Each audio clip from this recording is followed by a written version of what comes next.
Dans ce journal, nous parlons aussi du président fondateur du Cercle des patrons de la presse privée en ligne qui vient de tenir un point de presse. La question liée au détournement d'une somme de 2 millions de francs CFA par ce dernier dans le cadre de l'aide du ministère de la Communication à la sensibilisation sur le Covid-19 dans notre pays était à l'ordre du jour.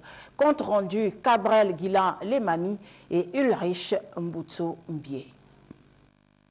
Le détournement de 2 millions de francs CFA alloués par le ministère de la Communication dans le but d'encourager la presse privée en ligne à poursuivre la sensibilisation sur la lutte contre la Covid-19, c'est le contenu de ce point de presse commandé par le président fondateur Cercle des patrons de la presse privée en ligne qui est actuellement dans la tourmente. Ce dernier, devant la presse nationale, a livré sa part de vérité. Je vais vous livrer ma part de vérité sur cette affaire d'argent. En effet, j'ai reçu de l'argent, mais il ne s'agit pas de partager cet argent avec tous les responsables des médias membres du cercle des patrons de la presse privée en ligne.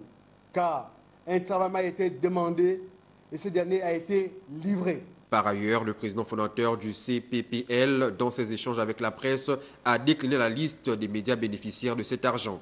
Voici donc la fameuse liste des médias sélectionnés pour recevoir cet argent, ces médias qui ont fait du travail pour aider le gouvernement gabonais à lutter contre la pandémie du coronavirus, pour faire en sorte que la population puisse prendre conscience de cette pandémie.